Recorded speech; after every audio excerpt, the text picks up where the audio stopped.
Saudações antarianos e antarianas, eu sou o Gustavo Lopes e no vídeo de hoje eu farei a análise do 5º episódio da 7ª temporada de Game of Thrones. Antes de mais nada, peço que você, se não for inscrito, se inscreva no canal. Se já é inscrito, marca o sininho e acompanhe a gente em todas as nossas redes sociais, que você vai encontrar aí o link na descrição deste mesmo vídeo. Hoje eu vou fazer uma análise um pouquinho diferente, porque eu estou com o episódio aqui do meu lado. Então eu vou meio que analisando enquanto o episódio vai passando aqui. Bom, o episódio começa quase do mesmo ponto onde ele parou, que é com o Bronn e o Jaime saindo do rio, né? Que o Bronn acabou salvando o Jaime. E daí os dois estão ali todos ensopados ali. E tem aquela conversinha básica ali do Jaime falando ali com o Bronn sobre o salvamento, basicamente. O Jaime não tá tão agradecido assim quanto eu imaginei que ele estaria. Outra coisa que eu achei que a urgência da Daenerys tentar capturar o Jaime seria muito maior, afinal de contas foi ele que assassinou o pai dela. Então meio que foi ele que começou o jogo dos tronos, digamos assim.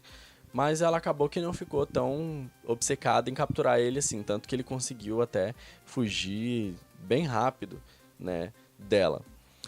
Logo em seguida, depois dessa cena aí dos dois saindo do rio, a gente vê a Daenerys ali juntando toda a galera para que eles dobrem os joelhos. Interessante é que ela fala que ela não tá ali para assassinar, ela não tá ali para queimar a casa de ninguém, tá ali para queimar ninguém, mas se eles não dobrarem o joelho, ela tá ali para matar, para queimar, sim. Então é meio irônico isso. Ela fala que ela não tá ali pra matar ninguém, mas ela tá ali pra matar sim, desde que eles não estejam compartilhando da mesma ideia que ela. Não vejo nenhum problema nisso, é assim que é a guerra. Se você não tá compartilhando da mesma visão daquele cara que tá fazendo a guerra, você vai morrer. Só acho estranho ela falar isso. Então, não vejo problema, repito, mas é estranho ela falar. Ela pede pra galera se ajoelhar, uma galera se ajoelha, o Drogon dá aquele rugidinho dele lá, mas uma galera se ajoelha, mas o Randall e o Deacon Tarly não se ajoelham. E é massa que o Tyrion tenta interceder por ele, mas o Randall não dá a escolha. Ele fala, não, essa não é minha rainha, então eu não vou fazer nenhum tipo de coisa que ela mandar. E o Tyrion, ele já tá meio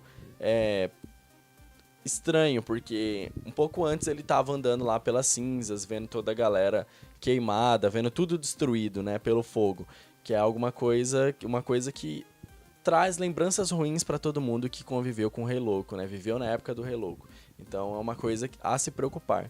E a Daenerys, ela vai e manda matar, né, manda não, na verdade ela que mata o Randall e o Deacon Tarly, né. E ela manda matar eles, manda o Drogon matar eles, com fogo. Então isso é um problema porque o Rei Louco fazia isso.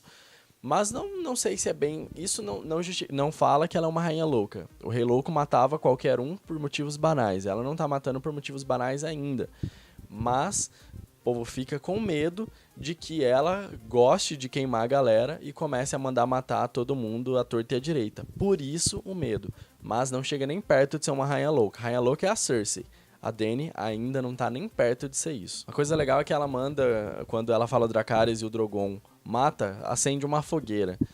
Que pra mim é a fogueira da morte que eu falei no vídeo passado, né, sobre as visões da Daenerys na Casa dos Imortais. Recomendo que vocês assistam, inclusive. Então, só aí colaborando, digamos assim, com a minha teoria. Logo depois a gente vai pra Porto Real e a gente vê o Jaime conversando com a Cersei, né? A conversa é básica, a gente tá perdendo, não interessa quantos homens a gente pegar, não vai ser o suficiente, as crianças do Dothraki nascem lutando já praticamente, eles lutam muito bem e a gente não vai conseguir ganhar. A Cersei meio que fala, não, a gente vai ganhar, eu não vou me render, porque eu tô sentando no trono do pai dela, você matou o pai dela, então não vai dar certo isso aí, então vamos pra guerra mesmo, eu não vou me render. Logo em seguida vem a cena mais interessante que eu achei desse episódio, porque foi quando o Drogon, ele chegou com a Daenerys de volta à Pedra do Dragão. A gente vê que de início o Jon tava um pouco receoso, mas um pouco de medo, mas aquela coragem, assim, não, eu tô com medo, mas cara, não, eu não vou recuar, eu vou permanecer aqui. É legal que as cristas do Drogon, ele levanta todas elas, assim, de modo que a Daenerys nem consegue ver o que tá acontecendo. E o Drogon vai mesmo pra cima do Jon. O Jon só tira a luvinha dele ali e fala, não, quero tocar no Drogon. Mostra todos os dentes dele, as presas dele. E é massa porque mostra muito, a câmera ela foca nas narinas do Drogon. então no olfato dele. Então ele sentiu um cheiro diferente no Jon, aparentemente. Ele primeiro tava arisco, e ele sentiu o cheiro do Jon, e ele falou, não, tá, vou deixar esse cara tocar em mim. Depois a câmera vai pro olho do Drogon, que é outra coisa interessante. Essa parte do olho era como se primeiro ele tivesse com uma leve inclinação, ainda não permitiu o Jon ali perto dele, e depois como se ele tivesse relaxado. Não, esse cara ele não vai me oferecer risco, ele é de boa. E depois assim abaixa a crista e a Dany vê que o Jon tá tocando no Drogon. É interessante isso porque a gente sabe que o Jon tem o sangue Targaryen, então ele não pode ter medo de dragões. O último Targaryen que teve medo de dragões foi o Aegon III, que eu já falei dele aqui na série de vídeos sobre reis Targaryen, e foi no reinado dele que os dragões acabaram. Então, tipo, o Jon não pode ter medo de dragões, ele precisa montar em um dragão pra ajudar na guerra. Então ele não tem esse medo. Ele já mostrou coragem, né, em frente aos dragões. E o Drogon conseguiu reconhecer alguma coisa nele, provavelmente o sangue. Existe uma ligação entre o sangue do dragão e o sangue dos dragões. Não sei se ficou bem claro o que eu tô falando. Entre o sangue de Valíria e os dragões, existe uma certa ligação. Tanto que somente quem tem o sangue de Valíria conseguiu domar dragões até hoje. Então, existe uma certa... Os dragões conseguem enxergar isso nos valirianos. Então, o Drogon pode ter enxergado isso no Jon. E foi muito diferente o jeito que o Jon e o Drogon se comportaram da forma como o Tyrion e o Rhaegal e o Viserion juntos se comportaram. O Rhaegal e o Viserion, pelo jeito, eles entenderam o que estava acontecendo ali, o que o Tyrion estava falando com eles, que ele não oferecia risco e que ele estava ali para fazer o bem. Já no caso do Drogon, ele estaria muito mais a risco por dois motivos. Primeiro, a Daenerys estava ali com ele e ela acabou de sair de uma guerra, então o Jon podia estar oferecendo algum risco para a domadora dele. E outra, a ligação entre o dragão e o seu montador é única. Então você tinha um outro Targaryen ali perto ameaçando essa ligação. O Drogon não iria aceitar um outro em cima dele, por exemplo. Então ele deveria estar muito a risco, mas mesmo assim foi meio como se ele abaixasse a cabeça pro Jon. Talvez até mesmo o sangue do dragão dentro do Jon seja tão poderoso quanto o da Dany, ou mais poderoso até que o da Dany. Já que, afinal de contas, ele sendo filho do Rhaegar era um cara que tinha praticamente tudo que poderia ter de bom do sangue do dragão. Então o Jon pode ter dado muitas dessas coisas. Então foi uma cena muito interessante. Outra coisa que eu gostaria de ressaltar é que o Jon ele fica muito perto da narina do Drogon. Não sei como que é o Drogon, mas, por exemplo, o Vhagar, a respiração dele era tão quente que conseguia cozinhar um homem dentro da sua armadura. Então, isso pode significar que o Jon tem alguma certa tolerância a altas temperaturas, nesse caso. Apesar de que lá na primeira temporada ele se queimou quando ele pegou... Eu não lembro se era uma panela, era alguma coisa que estava no fogo, ele se queimou. Mas talvez ele consiga ter uma certa tolerância a algumas altas temperaturas. Não tão altas assim que ele conseguiu se queimar, mas consiga resistir. Só uma suposição mesmo, não tem como saber. Talvez o Drogon não tenha essa respiração quente como o Vhagar tinha. Logo depois de toda a cena bonitinha entre o Jon e a Dany lá, falando sobre os dragões e etc. Aí o Jorah chega, ele volta e daí tem todo o reencontro deles, muito bonitinho o reencontro, o Jorah servindo de novo a Daenerys, aquele friendzone normal que já acontecia antes. E a Daenerys fica muito feliz de ver o Jorah de volta, afinal de contas ele só voltou porque ele está curado, então que ótimo, é amigo da Daenerys. Ela tá voltando a ter aliados agora, a galera de confiança dela tá do lado dela. Logo depois a gente vai pro norte, a gente vê parte do poder do Bran aí, a gente vê que ele consegue wargar em vários corvos ao mesmo tempo. Os corvos vão todos ali pra muralha e depois além da muralha, lá em Atalaia Leste, passa Atalaia Leste e continua indo até que ele encontra o Exército dos Mortos, gigantesco mesmo, muita gente ali e de repente quando os corvos estão ali voando, o Rei da Noite olha para os corvos e consegue tirar o Bran de dentro dos corvos, né? Então a magia do Rei da Noite é tão poderosa que consegue barrar até mesmo a magia do Bran. A gente não sabe se ele consegue barrar, porque ele é mais poderoso magicamente que o Bran.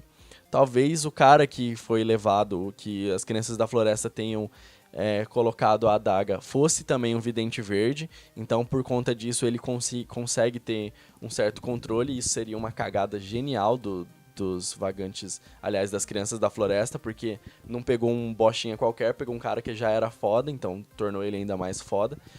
ou talvez por conta da distância que o Bran estava largando nos Corvos, a magia do Rei da Noite pudesse ser mais poderosa do que a dele, né? Então, tipo, cara a cara talvez fosse diferente. O Bran, então, depois que acontece tudo isso, ele fala que ele tem que mandar Corvos para a galera toda, e daí depois a gente vai pra Cidadela com o Arquimestre lá zoando, né? Falando, então tem um exército dos mortos, né? Então quer dizer que tem vagantes brancos, etc. Os mestres não acreditam nisso, o Sam fica putaço, porque o Sam já viu, ele matou um vagante branco, ele lutou toda essa guerra até o momento, e ele sabe que tudo isso é verdade, então não tem por que os caras ficarem zoando ele. Então, é um problema isso, porque no norte tá todo mundo acreditando já. Todo mundo fala, não, isso é verdade, tem o exército dos mortos mesmo, a gente precisa lutar contra eles. Mas lá na Cidadela todo mundo acha que é brincadeira. E eles até citam lá Gene Pedra Velhas, fala do Rei Lodos revivido lá e etc. Que eu já até citei todos esses personagens aqui pra vocês nos vídeos. Então, eles acham que é um mito qualquer que não faz o menor sentido.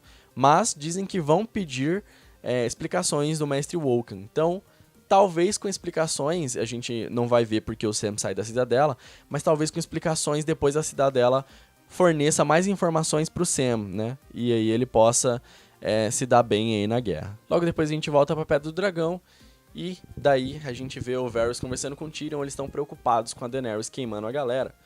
Mas isso aí pra mim é o mais básico que tem nessa conversa.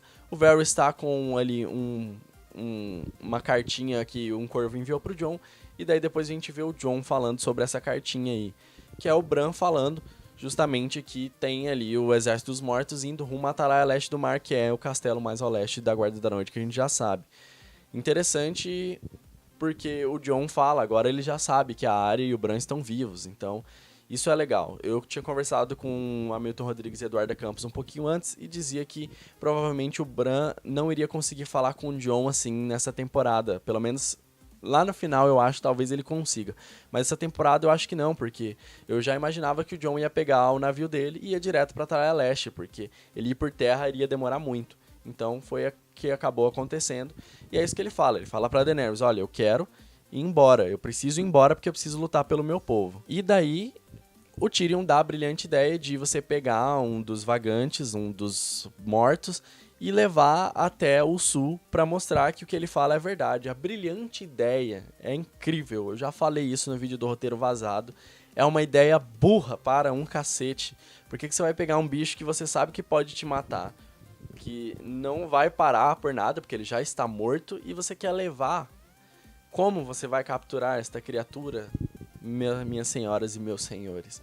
É uma ideia extremamente burra, mas tudo bem, eles acham que é a única coisa que dá pra fazer, e é isso que eles vão fazer. Já ali, já na mesa pintada, já começa a reunir o exército que vai além da muralha pra seguir esse plano idiota, e daí o Jorah fala, não, eu vou. O Jorah é do norte, então ele já conhece alguma coisa do norte. Pouco, é claro, não tanto quanto o Jon, que era um patrulheiro, Lorde Comandante da Guarda da Noite, mas conhece alguma coisa. Ele é Mormonte, então ele sabe lutar no norte. Ele tá até acostumado com o frio, provavelmente. Então é uma escolha legal de ir. Mas ele não conhece porra nenhuma além da muralha, então o Jon precisava ir. O Jon foi o único que lutou ali, daquela galera. Então ele precisava ir. A Dany é interessante, ela fica preocupada, ela não quer que o Jon vá, ela teme pela vida dele. Isso é interessante, porque antes ela tava meio que com raivinha dele, agora ela tá preocupada, ela não quer, eu não vou te dar autorização. E aí o Jon impõe respeito mesmo, fala, eu não preciso de sua autorização, eu sou o rei. Então, isso é legal. E ela, na hora que ele fala isso, tipo, é interessante, o semblante dela muda pouco, mas a gente vê que muda. Não é normalzinho assim, ela não vê ele, tipo, putz, ó que filho da puta, mas ela vê ele, tipo, legal, ó, ele se impõe também. Então fica decidido que o Jon vai novamente arriscar sua vida pelo povo. Eu acho que a Daenerys vê isso de uma forma legal. É uma coisa que ela quase nunca fez. E ela vê isso nele. Então ele é um rei tão bom quanto ela poderia ser, por exemplo. Porque ele se sacrifica pelo povo. Logo depois dessa reuniãozinha a gente vai pro norte. E aí os lords lá do norte, junto com o Lord Royce lá do vale, estão ali falando que a Sansa deveria ser a rainha do norte. Eu acho os lords do norte tudo Maria vai com as outras, porque qualquer coisa que acontece, eles já desistem.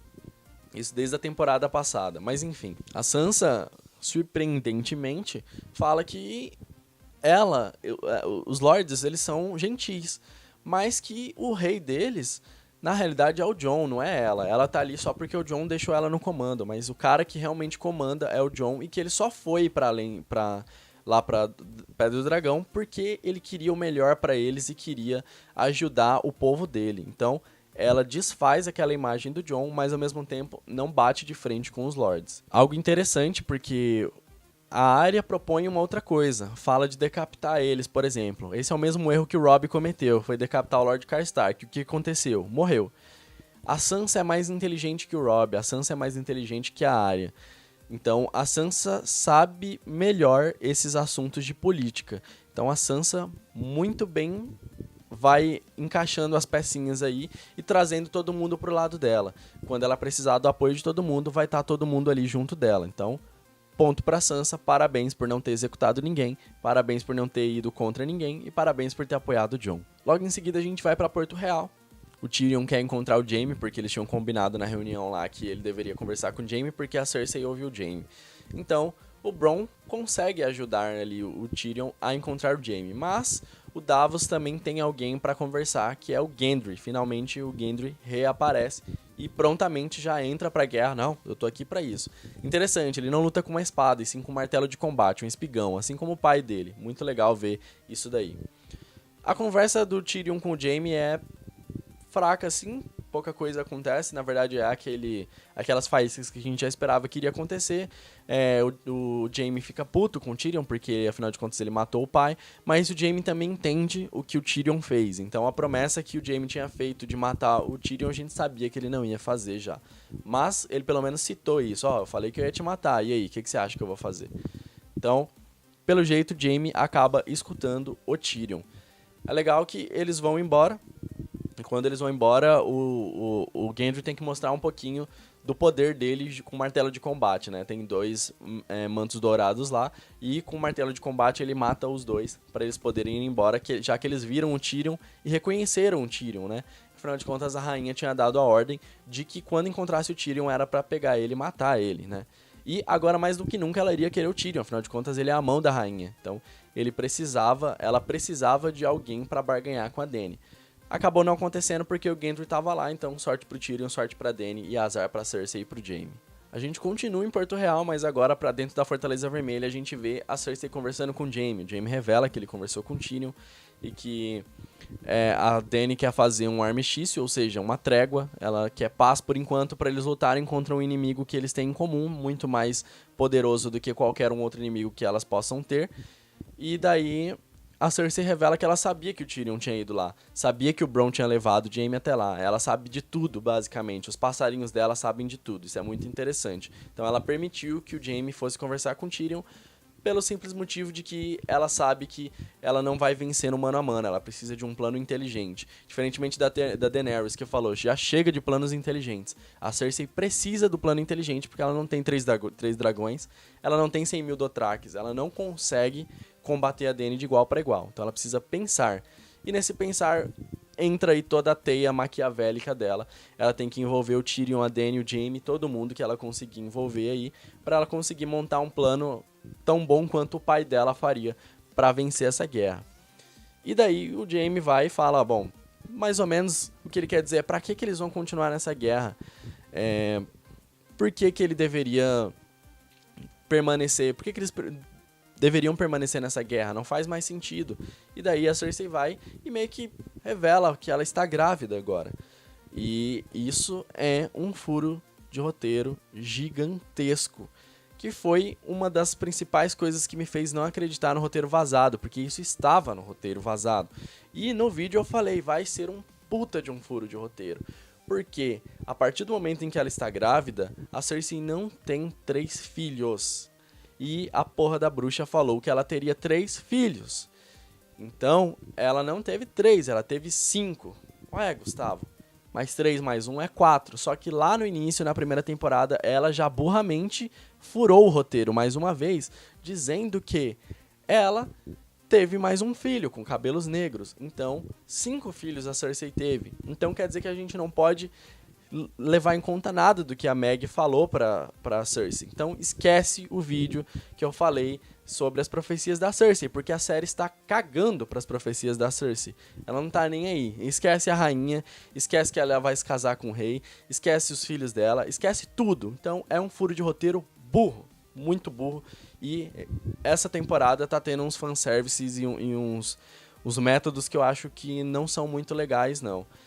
Principalmente com esse negócio de levar morto pro sul e da Cersei tá grávida. Logo em seguida, o Davos apresenta o Jon e o Gendry. Os dois ali se encontram, afinal de contas, Jon é o bastardo do Ned Stark e o Gendry o bastardo do rei Robert. Os dois já lutaram junto, eram grandes amigos, quase irmãos praticamente. Então é legal esse reencontro aí. E interessante também porque o Jon luta com uma espada de aço valeriano e o Gendry luta com um martelo de combate. Então a gente tá aí de igual para igual novamente. Isso é muito legal. Na despedida, mais uma vez, cena bonitinha entre a Daenerys e o Jorah. E daí a Dany fica um pouco triste pela partida do Jon, né? E o Jon ainda brinca, olha, se eu morrer, você não vai mais se preocupar com o Reino Norte, né? E ela falou que ela se acostumou em ter ele por perto. Ah, que fofinho, que lindo. E aí a galera vaza, entra no barquinho, vai embora pra Atalaya Leste e lá é que a guerra vai acontecer mesmo. Porém, antes da gente ir pra Atalaya Leste, a gente vai para a Cidadela. Lá na Cidadela a gente vê que a Gilly é uma pessoa que esbarra nas coisas sem querer. E além do mais, o Sam é um cara que não presta muita atenção nas coisas, já que a Gilly fala da anulação do casamento do Príncipe Rhaegar com a princesa Elia Martell. E mais interessante ainda, ela diz que houve anulação e logo em seguida houve um casamento. Só pode ser do Rhaegar com a Lyanna Stark. Me intriga isso porque, afinal de contas, pra Guerra dos Mortos, o Jon não precisa ser legítimo. Porque pra ele montar um dragão, ele não precisa ser um Targaryen legítimo, só precisa ter o sangue do dragão. Mas, pro Jogo dos Tronos faz toda a diferença o Jon ser um Targaryen legítimo, porque isso faz com que ele possa reivindicar o trono acima da reivindicação da Daenerys. Daenerys reivindica por ser filha do Rei Louco, mas o herdeiro do Rei Louco era o Príncipe Rhaegar. Logo, o filho do Príncipe Rhaegar é o herdeiro legítimo do trono, não a Daenerys. Então nem entra a questão de machismo, nem de idade. Os dois têm a mesma idade, inclusive. Então, o Jon é o herdeiro legítimo. Então, por conta disso, eu gostaria de saber como a série vai usar a legitimidade do Jon para fazer a guerra fluir, digamos assim. Eu gostaria muito de entender o que eles vão fazer. O Sam, putaço da vida com os mestres, vai lá, entra na Cidadela, cata um monte de pergaminho e livros aí pra ele ler na estrada. E também lá, quando ele chegar em Winterfell ou na muralha, ele deve imaginar que ele vai pra muralha. E vaza, larga a faculdade mesmo, chega de estudar, eu vou vender minha arte lá em Atalaya Leste do Mar. Interessante porque ele pega o livro que ele estava lendo e dá para o pequeno Sam, então eles continuam com posse daquele livro. Legal também é que agora que o Randall e o Dickon Tarly morreram, o Sam pode ter algum destaque dentro da casa, ele é o último vivo da casa.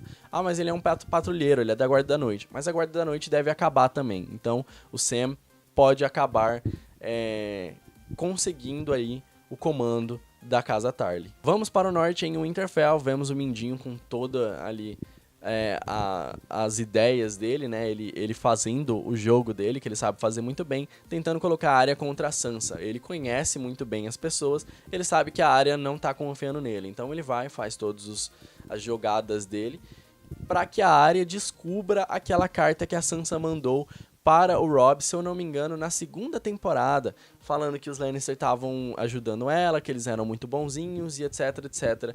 E a Arya não vai gostar nem um pouco de ler essa carta, e com certeza vai tirar satisfações.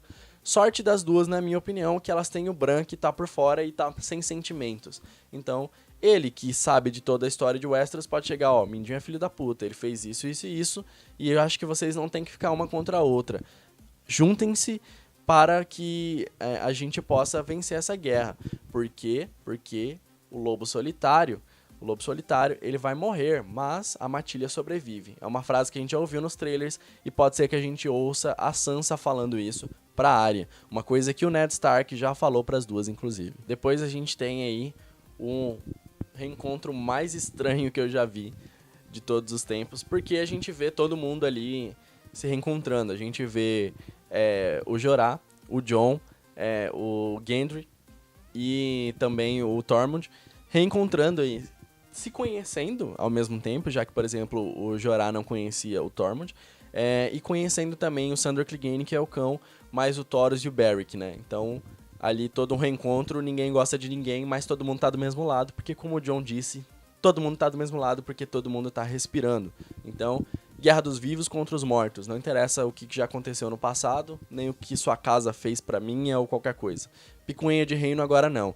Resolvemos depois, vamos pra guerra que realmente importa. Esses 7 camaradas aí vão para essa missão idiota. É um esquadrão suicida com certeza, tem muita gente fazendo piada.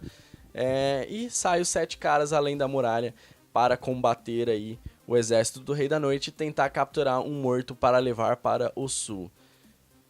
Eu acho que não vai morrer ninguém, sinceramente, porque eu acho que todo mundo ali vai ter missões interessantes. Talvez, se for morrer, morre o Beric ou o Thoros. Mas o Tormund eu acho que não deve morrer agora, porque o arco dele, pelo menos na minha opinião, se acabar agora, é mais um erro da série. O arco dele tá aberto, não tá fechado. O do Jon também tá aberto. O arco de todo mundo tá aberto. Os 2 únicos arcos que podem se encerrar aí é o arco do Thoros e do Beric, mas mesmo assim eu acho que não. Eles devem ter alguma outra missão mais lá pra frente. Bom, essa foi a análise do episódio e eu espero que vocês tenham gostado e deixe a opinião de vocês nos comentários. Se você não gosta de spoilers, a gente se despede daqui. Então se inscreve no canal, marca o sininho e segue a gente nas redes sociais. Agora farei a análise do teaser do próximo episódio, episódio 6, o penúltimo. Então começarei a olhar mais para o meu computador aqui ao meu lado e farei a análise aqui meio que junto com vocês. Já assisti, obviamente, mas farei aqui de novo. Bom, a gente começa Além da Muralha. Eu acho que pelo menos 30 minutos do próximo episódio vai ser Além da Muralha, porque é uma guerra muito grande mesmo, e eles precisam realmente mostrar isso. Então, por conta disso, eu acho que a gente vai passar muito tempo. O Beric Dondarrion falando que o inimigo é a morte, a gente vê o Jon também. Interessante isso, né? O inimigo é a morte e o Jon é o cara que tá mais assim à frente desse exército. Então, o inimigo do Jon é a morte. E aí a gente vê eles andando aí para além da muralha. Eu acho muito bonita essas paisagens que eles arranjam, realmente é muito legal. E daí o Beric fala que é o primeiro inimigo, a morte é o primeiro inimigo e o último inimigo. Ou seja, não existe nenhum outro inimigo além desse. Você só tem que pensar no exército dos mortos. São os inimigos que importam, são os inimigos que a gente tem que lutar contra. A gente vai pra Pedra do Dragão e a Daenerys e o Tyrion estão aparentemente pensativos. Então, é interessante isso. No que eles estão pensando? Eles estão preocupados com o Jon, eles estão preocupados com alguma outra coisa que aconteceu, mas o tom do trailer leva a crer que eles estão preocupados com a guerra que está por vir, a Guerra dos Mortos. E daí, Beric continua falando, o inimigo sempre vence, a morte sempre vai vencer, não tem como você vencer a morte. Então, é uma coisa a se pensar. Logo depois a gente vê aí o Exército dos Mortos chegando, uma galera mesmo, e daí a preocupação, né? A gente vê a preocupação no rosto de cada um, e o Beric continua falando, a gente precisa continuar lutando contra ele, ou seja, o inimigo, contra a morte, mesmo a morte sempre vencendo. Então é um inimigo que não tem como você vencer, mas você precisa lutar contra ele, porque você vai perder de qualquer jeito, pelo menos luta. Basicamente é isso.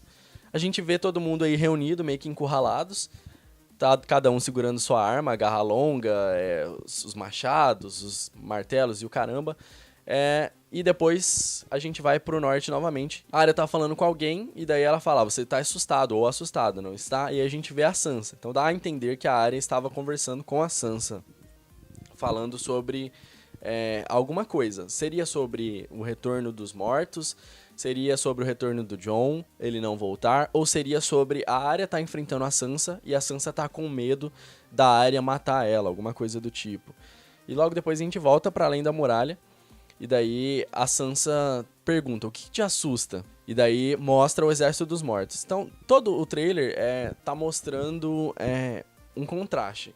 Mesmo que existam outras picuinhas, mesmo que existam outras guerras, o que deve te assustar é o Exército dos Mortos. O inimigo que você tem que lutar é o Exército dos Mortos.